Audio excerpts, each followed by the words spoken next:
Republican Congressman Mark Meadows says this. Again today, we found that the way that it was collected, the way it was disseminated, the unique nature of this investigation was a once-in-a-lifetime type of investigation. This witness confirmed that things were done in an abnormal fashion. That's extremely troubling. Catherine Harris is live in Washington with more on this. Catherine? Well, thanks, Harrison. Good afternoon. Sources close to the congressional investigation tell Fox News that a top lawyer for the DNC and the Clinton campaign initiated contact with the FBI's general counsel and provided documents to the Russia probe in late 2016 as the FBI and Justice Department prepared a surveillance warrant for Trump campaign aide Carter Page. Former top FBI lawyer general counsel James Baker told congressional investigators during his closed-door deposition Wednesday that Perkins Coie lawyer Michael Sussman initiated contact with Baker and provided documents as well as electronic media, so things like thumb drives and CDs on Russian hacking. The sources said Baker described the contact as unusual. Sussman did not immediately respond to Fox's request for comment. His bio on the Perkins Coie website describes him as a former senior Justice Department official and cybersecurity expert. It continues he is engaged on some of the most sophisticated high-stakes matters today, such as his representation of the Democratic National Committee and Hillary Clinton's presidential campaign in their responses to the Russian hacking in the 2016 presidential election.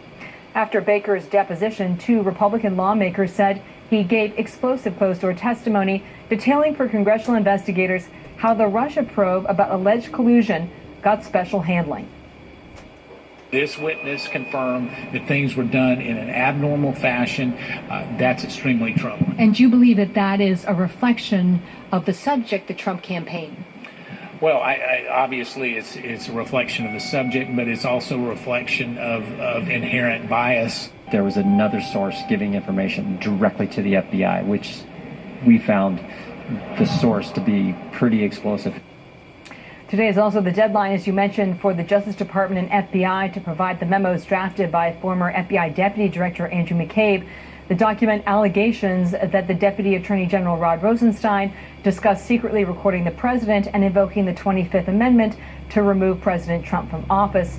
A source at the meeting said Rosenstein comments were sarcastic, but the bottom line is what those lawmakers heard from the former general counsel of the FBI, James Baker, really lays the foundation and sets the table for Rosenstein's deposition that's expected next week, Harris. Catherine, thank you very much. Let's get You're welcome. more on this with Republican Congressman Doug Collins, who sits on the House Judiciary Committee. Great to see you today. I want to ask you about how explosive, because it's being described most explosive witness to date. What do you make of it? Well, Harris, good to talk to you as well. I think what we're finding here is the more we hear about this, the more it becomes concerning. You begin to believe that there was a number of folks in the upper management of the FBI and the DOJ during this time that had secret decoder rings, and they were going around taking care of each other and doing things abnormally. I love the way Congressman Meadows said they did have things abnormally. These are the kinds of problems that we're finding on now becoming a reoccurrent basis, and really causes us a lot of trouble with what we actually got from the investigations themselves. What do you think we can expect to find from the former Deputy Director McCabe's memos? I think what we're really going to find there is we're going to see some real-time observations of what they were going on, and possibly some of the thinking on how they felt about the election, how they felt about the investigations that were going on, sort of that behind the scenes, and that's what I'm hoping to see. But let me just say one thing, and this is first for you, something that we've been working on, and I'm sharing it now with you, is the fact of Peter Strzok, one of the folks involved in this, for 101 days was out of compliance with his security clearance. And during this time, he was the lead investigator in the Clinton investigation, and during that time should not have had access to SCI or compartmentalized information, which is beyond top secret. He should have been read out of the investigation, brought his security clearance up to date with his polygraph, and then read back in. Instead, he was never taken off the investigation. This shows a problem of procedures in the FBI.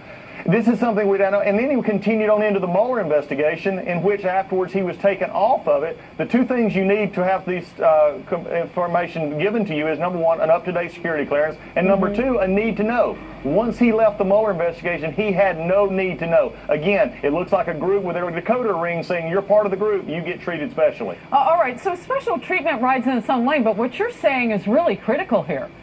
Because you had others who were asking about the security clearance status of Peter Strzok a while ago.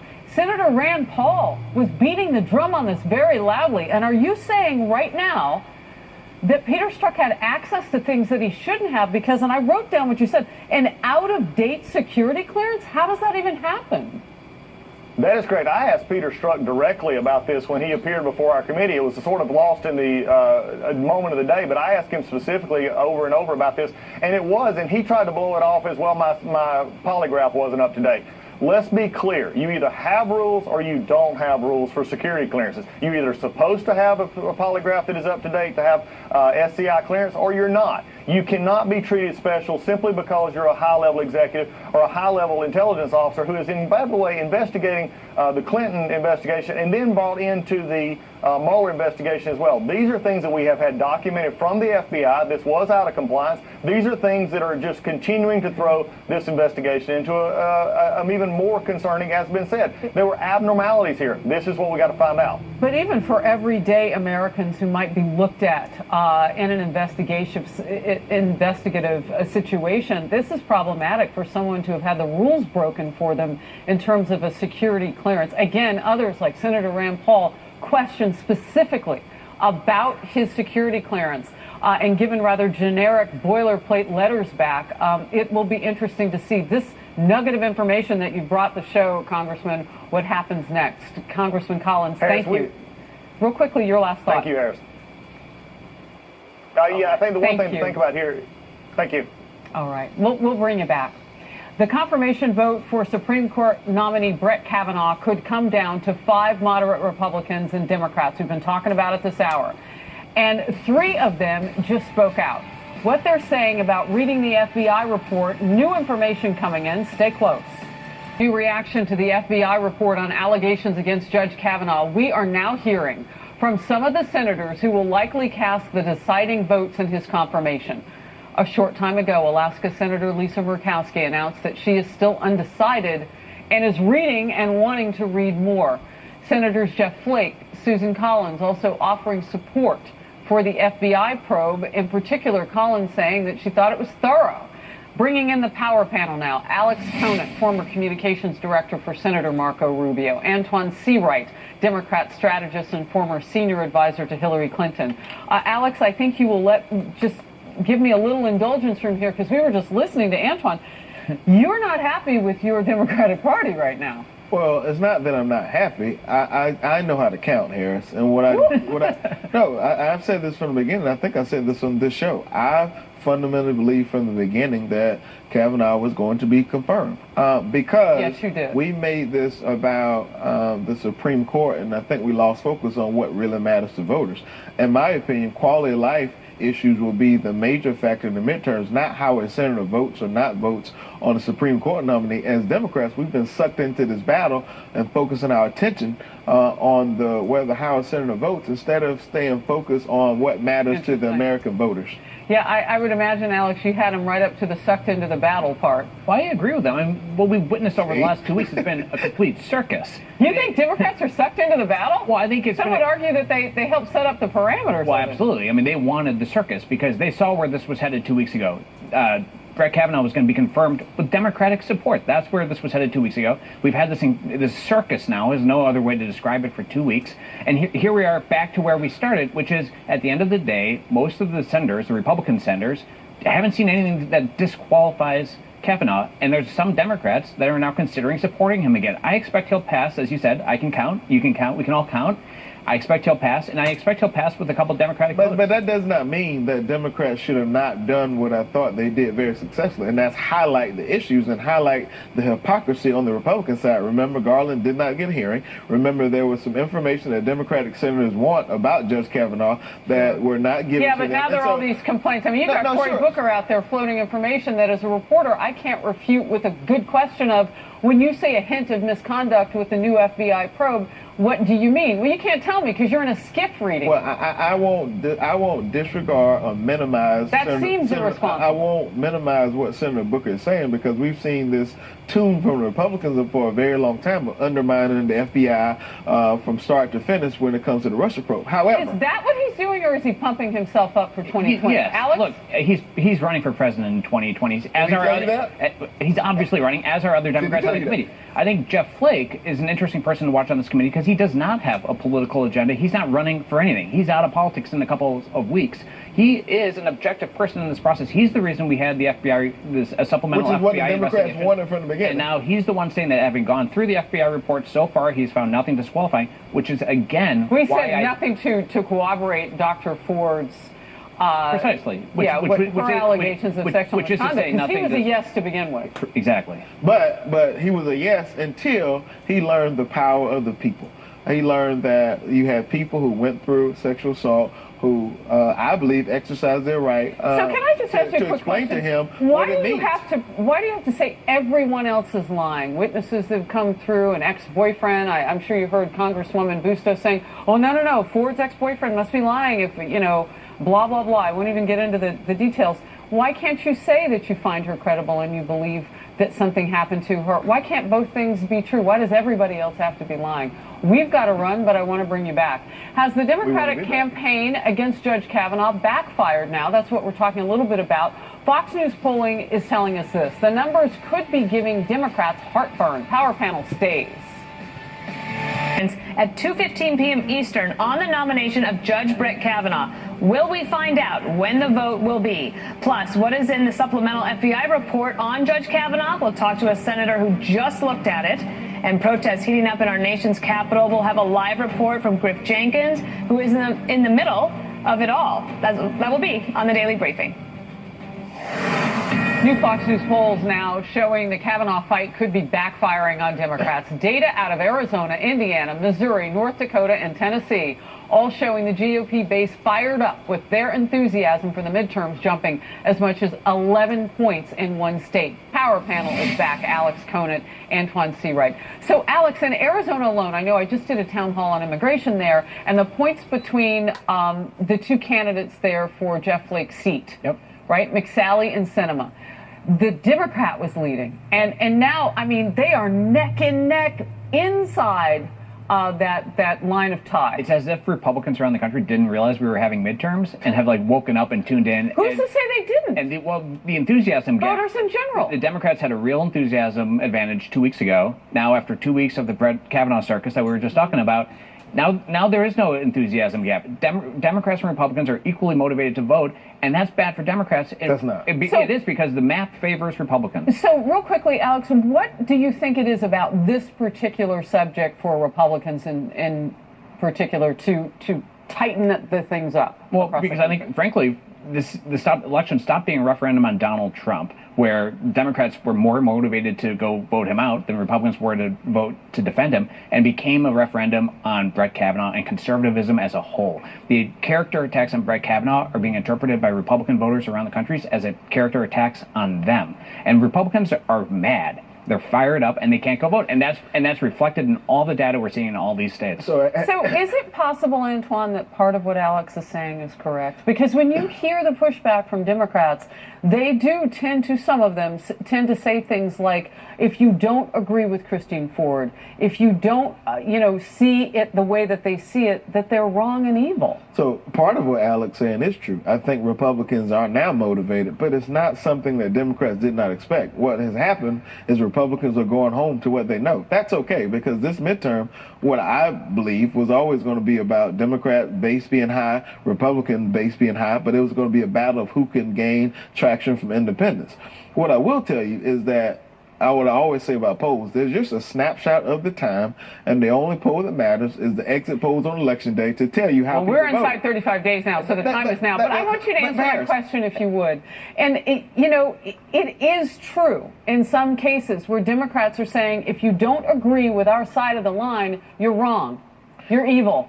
I think this election will boil down to quality of life issues. I've said this, and I will say this until I'm Democratic blue in the face come election day. This will be about quality of life issues, health care, access to affordable housing, education, all the things that... Well, it may be on your side, but for Republicans, they already have tax cuts and jobs creation. Harris and Alex, look at every poll that's been taken from the past 4 months. The number one issue on the ballot has been about health care, something we can be on offense on. Last 10 seconds, Alex. Midterms are about enthusiasm. The Democrats have overreached. The enthusiasm gap is gone. Republicans have the momentum going into the election. All right, we'll move on. Okay. I'll bring you back another day. Thank you. New reaction on Capitol Hill to the FBI's report on Supreme Court nominee Brett Kavanaugh. Fox News continuing coverage ahead.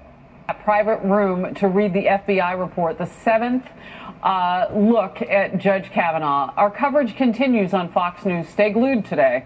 I'm Harris. Here's Dana.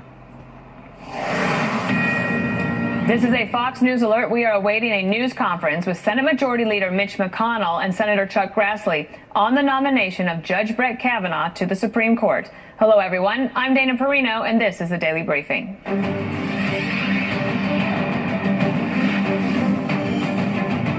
A White House source telling Fox News the FBI found no evidence supporting allegations of sexual assault. But amid the unfolding drama, Democrats and Republicans going toe-to-toe. It looks to be a product of an incomplete investigation that was limited, perhaps by the White House. We did not agree that the White House should tie the FBI's hands. For goodness sake, this is the United States of America. Nobody is supposed to be guilty until proven innocent in this country. Nobody is supposed to be guilty until proven innocent. We have live Fox team coverage. Griff Jenkins is covering the protests in Washington, but we begin with Chief Congressional Correspondent Mike Emanuel. He is live on Capitol Hill. Mike. Dana, good afternoon. This is the point when there's a great deal of study of body language of undecided senators and careful scrutiny of their every word. Maine Senator Susan Collins and Arizona Senator Jeff Flake have said positive things about the FBI review. Collins calling it a thorough review, and Flake saying there is no additional corroborating information in the FBI report. Alaska's Lisa Murkowski is more difficult to read at this stage, saying she has made no decision and says she wants to go back and read the full report herself. South Carolina's Lindsey Graham says the FBI was not hindered in any way and did a good job looking into the allegations. The idea of the FBI looking at the committee's work product made some sense. I didn't need it, but it's done, and it puts a stamp on it that's different than it was before. You need to go to these three who have, in good faith, tried to find out what happened here and what's best for the country. Leading Democrats are not happy. Their Senate leader Chuck Schumer and the top Democrat on the Judiciary panel, Dianne Feinstein, spoke with reporters earlier. Feinstein says what is notable is what is not in it, in terms of what's not in the report, suggesting it was not detailed enough. And New Jersey Democrat Senator Cory Booker, a member of the Judiciary panel, suggests the White House put limits on the FBI. I wish we could get in writing. I wish we should be asking for a copy of what specifically the scope was given, because clearly anybody, common sense would say, if something happened between you and me and I named the 5 people there that was witnessing it, then you should interview those 5 people to get to the bottom of the truth. This afternoon, Majority Leader Mitch McConnell tweeting, "I was proud to file cloture on Judge Kavanaugh's nomination yesterday evening, and I will be proud to vote to advance his nomination tomorrow." GOP leaders are anxiously waiting to hear from these undecided senators whether they are a yes or a no ahead of a critical procedural vote tomorrow. Dana? That's right, and we're waiting for that press conference at 2:15 today. Thank you, Mike. Sure. More on this now with Republican Senator Deb Fischer of Nebraska. Senator, thank you for being with us today. We appreciate it. Do we have the senator? We may not have. Okay, we're working on getting Senator Deb Fischer. She's Republican from Nebraska. She has just read the FBI report. You know, there's that one copy. It's being held in a safe. And one of the questions is, and now we have her there, Deb Fischer. She'll help me explain this. You've actually read the report. I know there's only one copy. I understand that there is a desire to keep it confidential. But having read it, do you think that that is the wisest thing to do since there's so much public interest in this situation?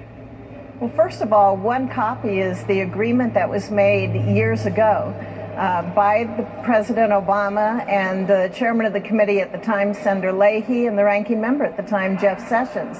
So this is a long-time precedent that has been there for these types of reports. This is a White House that has jurisdiction over the FBI and is in charge of this, and it was an agreement made during the Obama administration.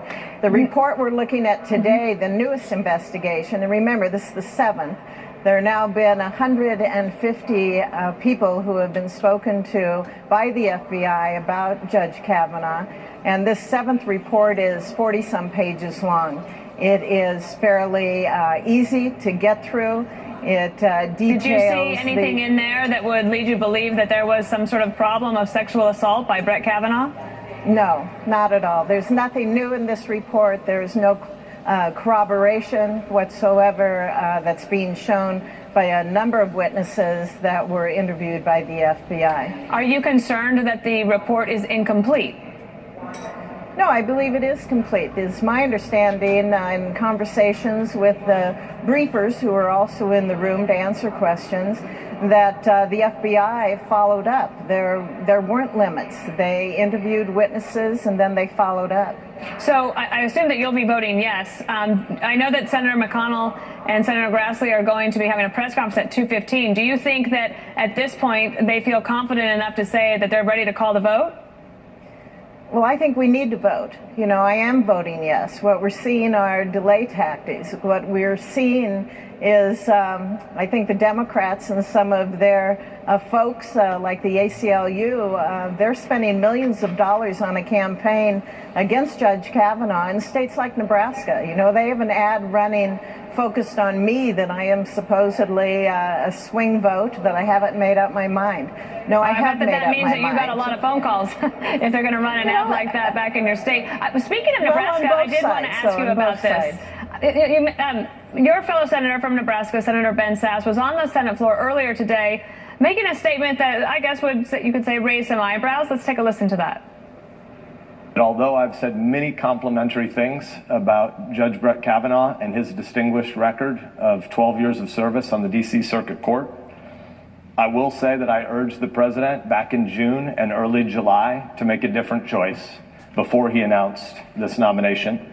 I urged him to nominate a different individual. I urged the president to nominate a woman. I'm curious if you know why. I can ask the senator as well, but does that cause some problems for this nomination? You just get the FBI report back. It looks like Collins and Flake are saying there's nothing in the report that gives us a lot more concern, although they haven't announced how they'll vote. But why now bring up the possibility that you wanted somebody else? Well, you know, Senator Sasse made those comments on the floor last night. You'd have to ask him. But I can tell you in the past, he has made a number of comments in support of Judge Kavanaugh. So then where do we go from here? You have a very angry Democratic base. You have members of the Senate kind of at each other's throats. Do you think that this will dissipate if there is a vote and everyone can move forward, or is this going to have a long-lasting effect? Well, you know, when I came to the Senate 6 years ago, I made a promise to Nebraskans I was going to reach across the aisle and establish relationships with Republicans, Democrats, Independents, and get things done. I've done that, but we are looking at a case now where there are some pretty deep fractures between relationships, and it's going to take some time, I believe, after this vote in order to reestablish some trust again between us. What is it? A lot of people want to know in Washington, like, who is going to be the ones that reach across? Or how do you actually start to build back that trust? Do you think it's possible, to do in this environment? Well, you know, I always look at issues. I look at policy, and I try to find individuals, Republicans and Democrats, where we can agree on policy and come together on different bills. That's the way that I have built trust in the past with my colleagues, and I look forward to working on issues that are important to the American people so that we can find solutions that will help families. All right, Senator Deb Fischer, thanks for being with us today.